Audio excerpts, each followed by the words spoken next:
everyone, and good evening. You are watching the New Jersey Coastal Coalition's Tidal Flooding Talk. I'm with my co-hosts tonight, Joe Martucci and Dan Skeldon, and my name is Palma Shiles.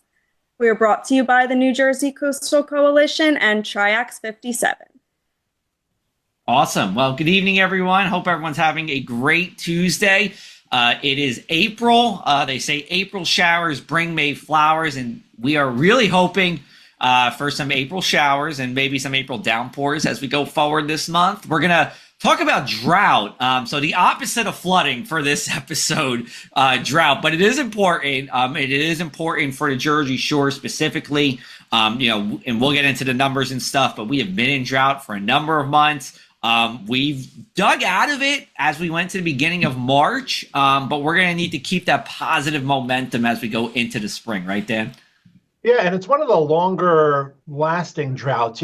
Droughts are possible anywhere in the country. Obviously, they're more common out west. We have the four seasons. Patterns change here on the East Coast a lot. So we're not immune to long-lived droughts, but this is one of the longer ones that I can remember, at least in the past couple of decades. I think you got to go back to 2002, I believe, where you had this type of drought for this long a stretch. So, it's not something that happens every year. And the old saying is it takes a while to get into a drought. And it did. It took a while. It took months of drier than average patterns and rainfall totals to get into this drought, and it is going to take a while to get out of the drought too. One soaking rain doesn't do it. You need multiple ones, ideally spaced out over an extended period of time, because if you get too much rain too quickly, then you talk about the opposite of drought, which of course is flooding. I know exactly what I'm saying. Yeah. Now, do you think that people underestimate drought risk because it is less dramatic than other weather conditions that we see? Well, it's interesting you say that, Palma, because during the winter, people don't think of drought. I mean, let's be honest. I don't think of drought every day during the winter, right? But drought can occur any time of the year. And over this past winter, we were dry. I mean, January was the third driest on record for the state. February was also very much on the drier side here. March likely in above average in terms of precipitation, so that's good. But yeah, I mean, it can kind of catch people a little bit off guard. But I think in a silver lining to this situation, I think as we went into winter, everyone knew, hey, we're in drought, because we started with this drought in September.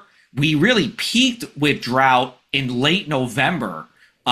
And we've kind of just either stayed steady or slowly dug out of it since then.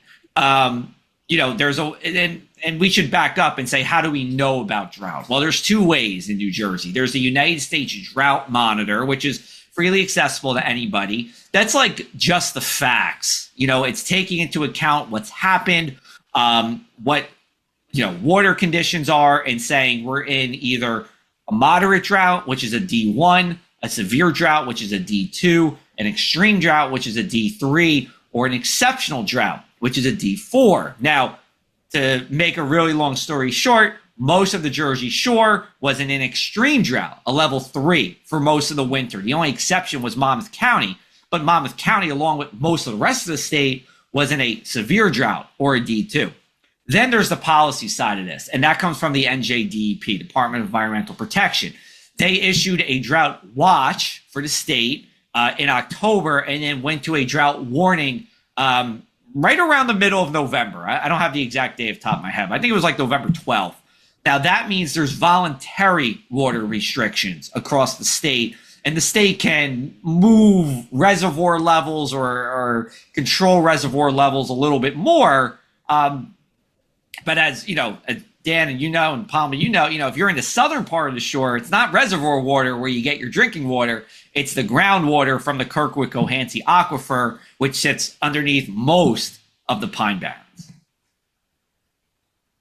Right. Now, how often is that website that you mentioned updated? Is that live information as to the current status of the drought? Yeah, go. The Drought Monitor, anyway, is is updated once a week throughout the year. Every Thursday morning, a new drought monitor map comes out. Now, it doesn't take into account the rain through Thursday morning, because what they have to do is they have to, analyze all the data, see how much rain fell, not only in New Jersey, but they do the map for the entire country, analyze stream flows and, a lot of different types of water impacts. So it factors in the rain that fell through Tuesday morning. So the rain that did fall through Tuesday morning to Tuesday morning will be factored into the drought monitor that comes out 48 hours later on Thursday morning. And as Joe said, yeah, we've seen some improvements, but we're still in a drought, a severe to extreme drought through a lot of South Jersey, a moderate drought for a lot of North Jersey. And we're hoping for improvements because, as the warmer you get, as we get through the spring, the easier it is to dry out the fuels. And while winter drought kind of goes unnoticed, in spring that notice is exponentially increasing as agricultural season gets underway, as water usage goes up. As people start to water their lawns, they want the nice green lawns, the gardens, the flowers. You bet that while we don't pay attention to drought in the winter, we pay extreme attention to it as spring unfolds and eventually turns into summer. Yeah, totally. And just to tack on to Dan, when during the winter, and let's say we're gonna say the cooler season, so from October to March, really you need about 3/4 of an inch a week of rain or melted snow to just kind of stay steady. And then you need about an inch of rain or precipitation a week to dig out of drought. Once you get to April, that goes up a little bit. Now you're talking about an inch of precipitation a week just to stay steady, and about 1.25 inches to dig out of it. And then here's the other thing too. Once we get to, May and June and July, we don't get those big soakers. Nor'easter season goes away, coastal storm season goes away.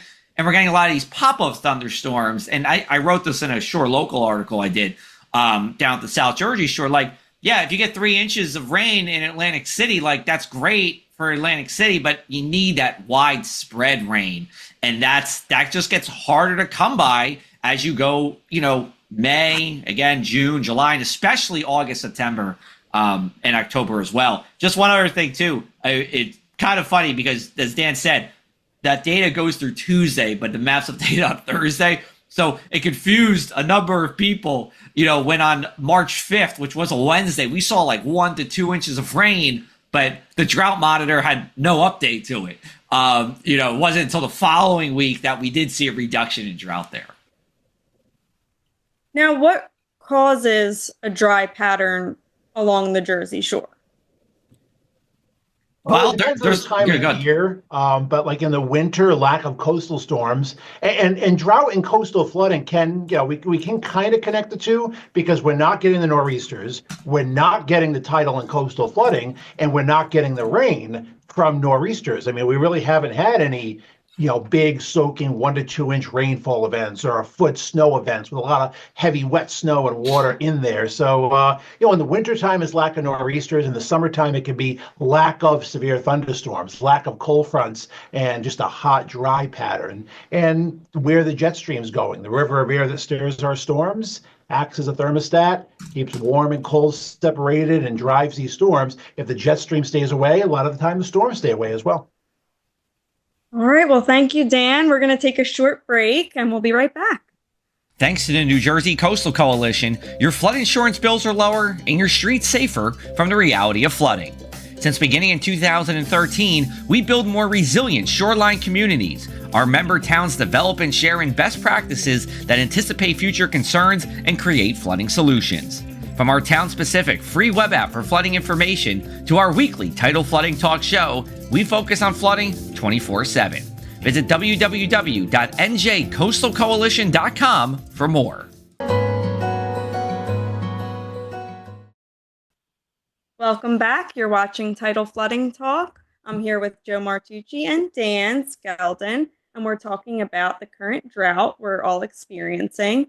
Joe, to kind of bring back the flooding aspect, when it does finally rain when we are in a drought, can that cause even more, nuisance flooding or the impact of the flooding be worse because of a drought?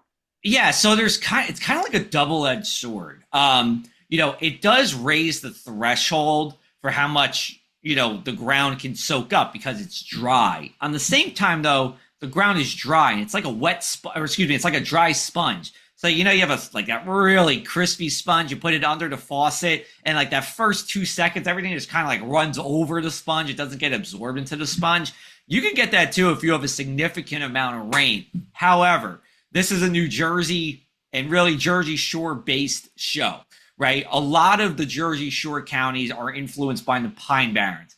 Pine Barrens have sandy soil. It can absorb a lot of that water easily. So, I would say depending on where you are, Palma, yes, but I do think, being at the shore counties, I'll say, because obviously the Pine Barrens aren't in Margate, but the shore counties, you do have the Pine Barrens, which helps to lessen that impact there. Now, remember, rainfall flooding is different from coastal flooding.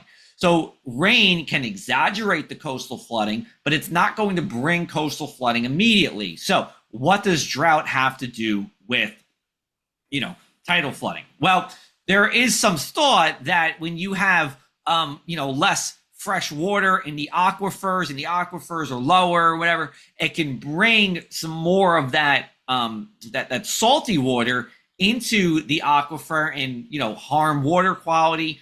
We haven't seen anything on a significant scale for that. That would this is my opinion, I don't know this for sure, but this would probably come from if we got into a drought emergency or an exceptional drought. So the drought emergency from the NJDEP or the exceptional drought from the US Drought Monitor.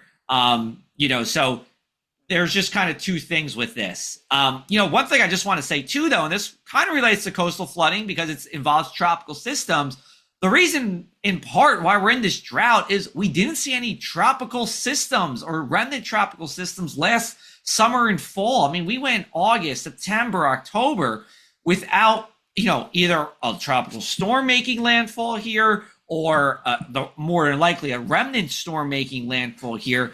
We're usually good for those once or twice, a season, and we just didn't get it. And when you get into August, September, and October, if you remove the tropical moisture, you don't get thunderstorms that often because, not to get too deep into meteorology, but the sun isn't as strong. It's not heating the atmosphere, which doesn't create those towering clouds, those cumulonimbus clouds. But secondly, the cold fronts and the warm fronts, they're not all that strong. So you don't get a lot of moisture with those either. So, again, absent of the tropical moisture, it's kind of hard to rain to begin with. And then you just have to tack on that we were just in a dry pattern during that time. And we've said it before in the show, this October was the driest month in New Jersey's history. Not just October, not fall, period. And that goes back to 1895. And it wasn't just for one area. It was for all the state. So we really slipped into drought hard in October. And, November wasn't that great either. December, we were above or near average at the least, but then we kind of fell right back down in January and February. March picked it back up. And as we go into April, and especially May, when the water usage rockets up, we're going to need a lot of rain. Right, and I think you said it perfectly. It's a double-edged sword because right now we're blessed not having major storms hitting the coast, but then you have the drought because we're not seeing enough rain. Yeah. So it really is a double-edged sword. And you made some good points, Joe, there too. It's a combination, like we said, it takes a while to get into one, right? I mean, lack of tropical moisture last year. There were a lot of storms that impacted the U.S. It's just the remnants went to our west, slid to totally stayed clear of the Jersey Shore. Lack of nor'easters this year and this winter. And now in the spring, you can still get good coastal storms. I mean, they become harder and harder to get in April and May. And May is a tough month because you're not into hurricane season yet. You're not quite into severe weather season yet. Coastal storm season's winding down. So, if you don't get it in April, once you get into May is traditionally a drier month. So we're kind of hoping to make up our deficit and make some improvements before the warmer temperatures, before May and June get here. Patterns can very quickly change, but we just don't see any signs of that happening just yet. Yeah, and just tacking on to that, like the Climate Prediction Center, which is part of NOAA, they do have a slight lean towards wetter than average conditions here, but it's a slight lean. I mean, Dan, I don't know how you feel about this. Usually for me, they're in the CP Climate Prediction Center, there's leaning above and likely above. I usually don't pay attention to it unless it's likely above, and we're just not in that as we go into the spring and in the early summer. There's not a strong lean towards a wetter than average season. And honestly, I've been watching it through a lot of the month of March. And, they also, in addition to monthly outlooks, the Climate Prediction Center has 6 to 10 day forecasts and 8 to 14 day forecasts. And the Northeast has been in the green, a lot of late February and March. And I don't necessarily see that verifying, Northeast wide. And that's not a dig at the Climate Center. We forecasting tomorrow's weather is tough. The longer you go out, the harder it is to forecast and the more uncertainty there is. It's just, I'm just not seeing a wetter than average pattern, any beneficial or big drought denting consistent rains setting up in the Northeast anytime soon. I'm hopeful, but I just haven't seen that flip of a switch to really make some improvements. You kind of hinted at it earlier. We chipped away at our drought a little bit. We're just not consistently, we're getting enough rain where it's not getting any worse. We're not getting enough rain where it's getting dramatically better. We're just kind of holding serve, and we'd like to see more dramatic improvements, spread out over a month or two before the hot weather gets here. And the other thing, and this has less to do with tidal flooding than drought, is brush fires. Pine barrens are, the drier and the windier it is, the more fire danger becomes a concern. And it could very well be, it already is in parts of the Northeast, down in the Carolinas. It could be a very active continuation of a brush fire season as well. That's another side effect of drought. And just adding, go ahead, Palma.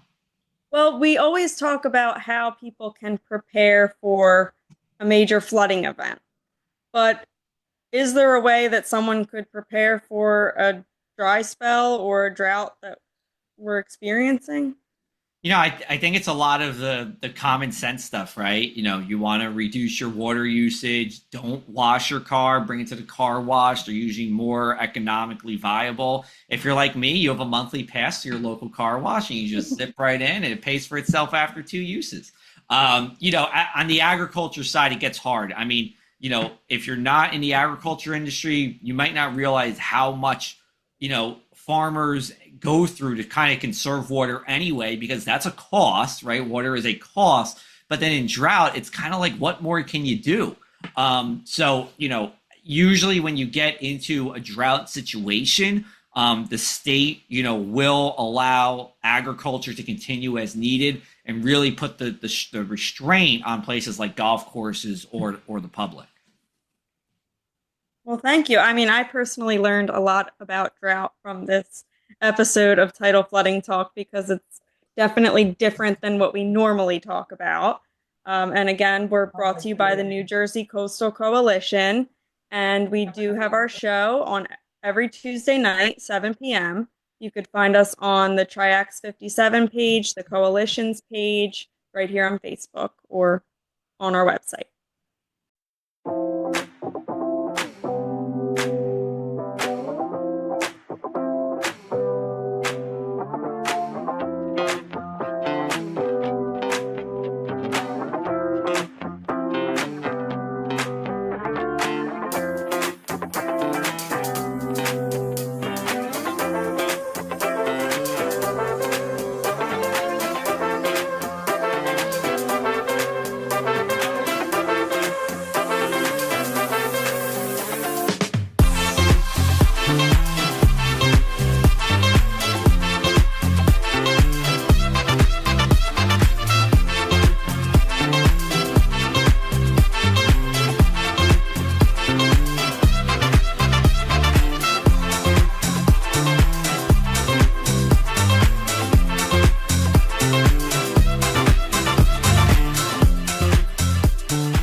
Hello and welcome back to Tidal Flooding Talk. The New Jersey Coastal Coalition would like to remind our viewers to protect natural floodplains. Floodplains like salt marshes and stream beds are nature's way of managing floodwaters while improving the environment. Help them do their job. Reduce boat speeds to minimize erosion. Use fertilizers sparingly to protect water quality, and limit hard surfaces in your yard so rainwater can absorb naturally. A little effort goes a long way in protecting your community. All right. So we were talking about some, steps for water conservation, what to do during drought. And, there's other issues with this too. And you might have seen it. People who are watching, if you have well water, your wells might be, you might have to be digging a little more than usual. I haven't heard of anybody that had to even dig deeper, literally, to get to that well water yet. Hopefully it stays that way. But that's always in the realm, of possibility. So I think a lot of it's common sense stuff. But I do think the two biggest things we as, just general public can do, the car washing itself, go to the car wash, don't wash the car yourself. And then the sprinklers, if you're going to run a sprinkler, do it like when you would want to do it anyway, during the early morning or during the evening hours. Don't do it during, the middle of the day. Once you get towards 9 o'clock, 9 a.m., that sun's picking up that water and it doesn't filter through. You might as well not have done it anyway. So, those are, I would say, my two tips. Dan, am I missing anything? Well, I'm just going to extend because I touched on it earlier. Drought can lead to brush fires. The pinelands are a very, can be a very tinderbox type effect when it comes to fires. We've had some really bad ones. We're not hoping for that this spring, but if the drought continues or worsens, you got the right weather, low humidity, you got wind, it can lead to brush fires. I think defensible space around your house, especially if you're in the middle of the pinelands, is a good thing to maintain. I'm a volunteer firefighter in my quote unquote free time, and that's something we pledge as well. You don't want like tons of brush and trees and flammable items right up to your house. So if you can have X number of feet of defensible space, year round, just in case that fire pops up and rapidly spreads, that's something good because again, drought can be connected to fire seasons. I think you touched on all the hydrological, the water impacts and water tips. I think there's nothing else to add there. And with the fires too, Dan, in the news, we've seen that the Forest Fire Service in New Jersey hasn't been able to conduct as many prescribed burns as they usually do because the fire conditions just haven't been as, the conditions to do it just haven't been as great because it's almost too dry and especially windy, to conduct those prescribed burns. The prescribed burns, they're a thing that forest fire services do to kind of clear out the dry twigs and leaves and branches and all that stuff that if there was a wildfire to happen would make that spread, of the wildfire happen quicker. So it's a feedback loop, right? It's all feedback loop. And that's why we're hoping for, not only rain, but rain that's plentiful and spread out, over a period of time. You just don't want one big soaker a week. You really want like 3 half-inch events would be excellent if you could do that, for a few months for a few months, few weeks, that would be awesome. Absolutely. You mentioned the wind. I mean, we keep stats on winds. We don't rank winters or time periods on like based on the windiest winter ever. But one of the reasons this winter was so cold and we had the lack of nor'easters because we had a lot of northwest wind, a lot of offshore wind. Those winds pick up as they come from the west and northwest. They're dry winds. They lower the relative humidity. It can be very gusty. I mean, Saturday, past couple of weekends, we've had some pretty windy days as well. And the wind can lead to poor prescribed burn conditions and high fire danger days too. And it doesn't seem to be a let up in the wind this spring. There's a lot of brisk days through the end of March. We'll see what April holds in store. But the wind isn't necessarily a good thing, as all of this is interconnected, and we'd love to tone down that wind to keep the fire danger low and maybe allow for a little more prescribed burns to take place during the month of April as well. And the coastal flooding low too, right? If we don't have those strong east winds, that's a lesser risk for coastal flooding. Yeah, we've had more blowout tides and we've had our low water advisories, as our National Weather Service guest talked about back in March. We've had more of those than we have had coastal flood advisories this over the past like 3 or 4 months, and that's very unusual to be more concerned with low water rather than high water. Yeah. See, when we've had these downpour rainstorms, I'll call them because I'm not a meteorologist, I seem to think, okay, maybe this is a sign that the drought will ease soon, but you're saying not really. We want to see it more widespread, not just, okay, overnight we get a torrential downpour and that's it. I mean, it's like this, right? We'll take any rain we can get.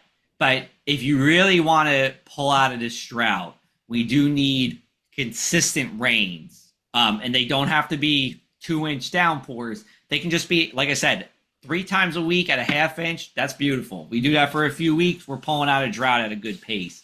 Because that water needs to soak into the soil, needs to get into the aquifer, and if you're just raining once a week, well, yeah, some of that's going to go through, but some of it just gets evaporated and then it doesn't rain for another 6 days. And that's, again, better than nothing. We'll take it, but it's not the ideal situation. Yep. All right. So I think we're getting close to wrapping up here. So we're going to end off with our segment of what we are talking about, tidal flooding or otherwise. What's been going? What's the chatter been like in Dan and Palma's households and my households too over the past couple of days? Yeah, we'll kick it off with you. Go ahead, Dan. Well, for me, just chatter has been about the springing on up. We put in an in-ground pool, so I've been working on that, watching the tulips bloom, pop up out of the ground.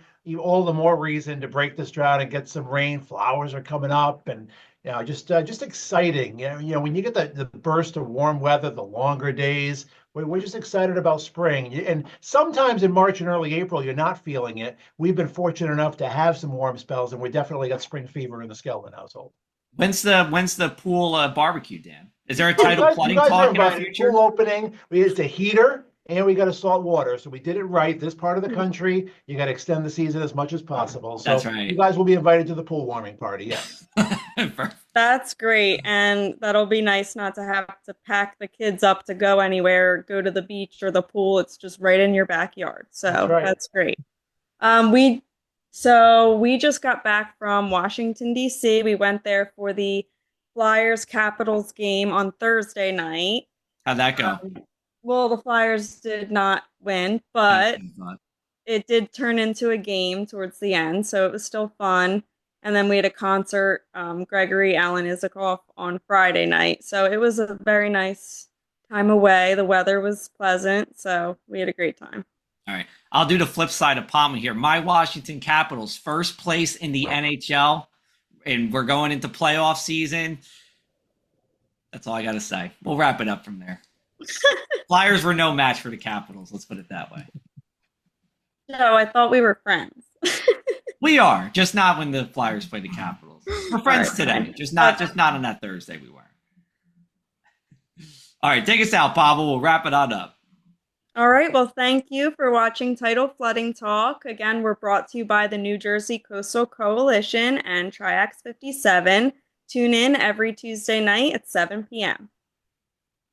I'll see you guys next Tuesday. Have a good night.